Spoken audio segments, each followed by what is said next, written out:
أعوذ بالله من الشيطان الرجيم بسم الله الرحمن الرحيم فأما عاد فاستكبروا في الأرض بغير الحق وقالوا من أشد منا قوة أولم يروا أن الله الذي خلقهم هو أشد منهم قوة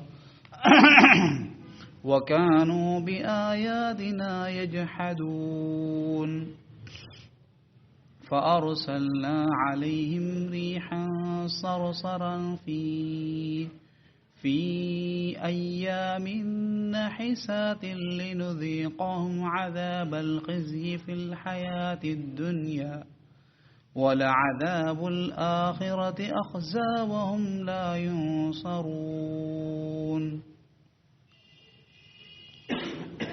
سو جو عاد ہیں ان کا قصہ یہ ہوا کہ انہوں نے ناحق زمین کے اندر تکبر کیا اور یہ کہا کہ قوت میں ہم سے زیادہ طاقتور کون ہے۔ کیا انہوں نے یہ نہ سمجھا کہ بے شک وہ اللہ جس نے ان کو پیدا کیا وہ ان سے قوت میں کہیں زیادہ ہے اور وہ ہماری آیتوں کا انکار کرتے رہے۔ پھر ہم نے ان پر طوفان کی شکل میں ان پر منحوس دنوں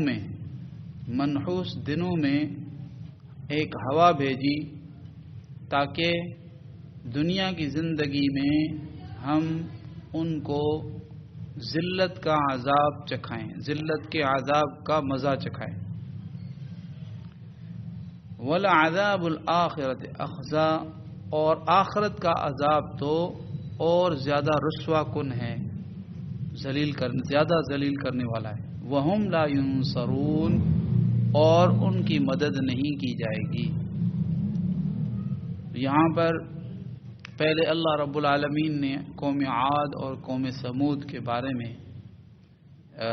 اجتماعی طور پر فرمایا کہ انہوں نے جو ہے وہ کفر کیا، اور پھر تفصیل کے طور پر اللہ تعالیٰ فرما رہے ہیں کہ قوم عاد جو ہے انہوں نے زمین میں ناحق تکبر کیا، یعنی اللہ تعالیٰ کے آیتوں کو، اللہ تعالیٰ کے پیغمبروں کی بات کو ماننے سے تکبر کیا کہ ہم نہیں مانیں گے، اور ان کو جو گھمنڈ تھا، ان کو جو دھوکہ لگا ہوا تھا وہ اپنی طاقت کا لگا ہوا تھا۔ اللہ تعالیٰ نے ان کو بڑی طاقت عطا فرمائی تھی تو کہنے لگے کہ طاقت میں ہم سے زیادہ جو ہے کون ہو سکتا ہے۔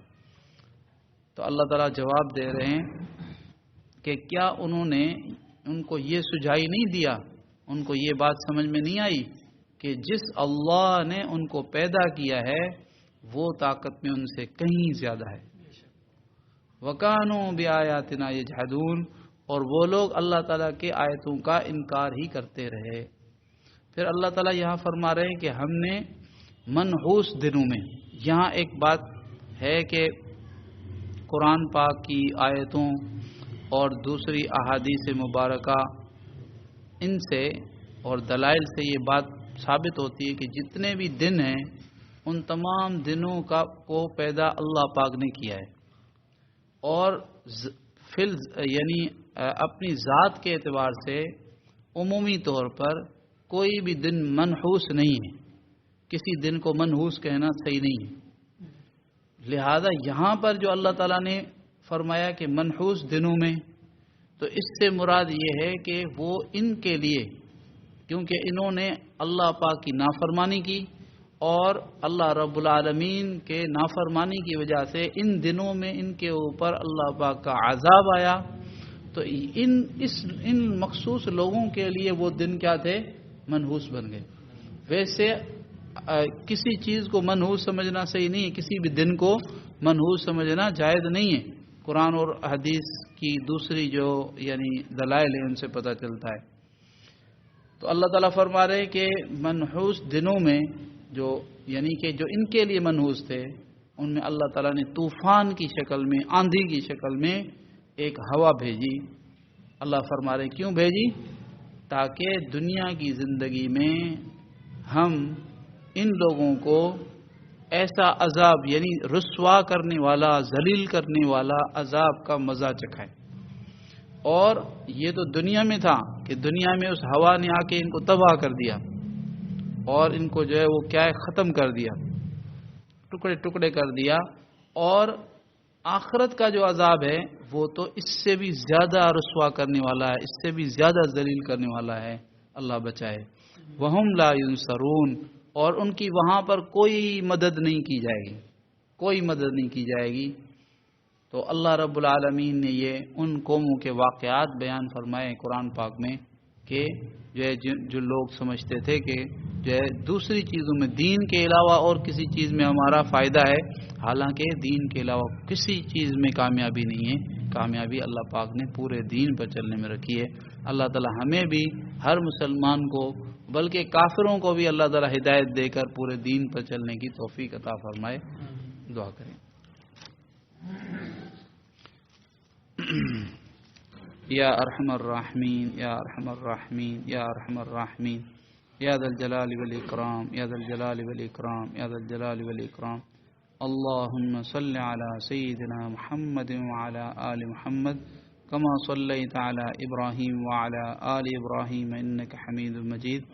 اللهم بارك على محمد وعلى آل محمد كما باركت على إبراهيم وعلى آل إبراهيم إنك حميد مجيد.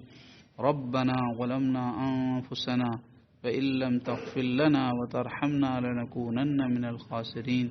ربنا آتنا في الدنيا حسنة وفي الآخرة حسنة وقنا عذاب النار.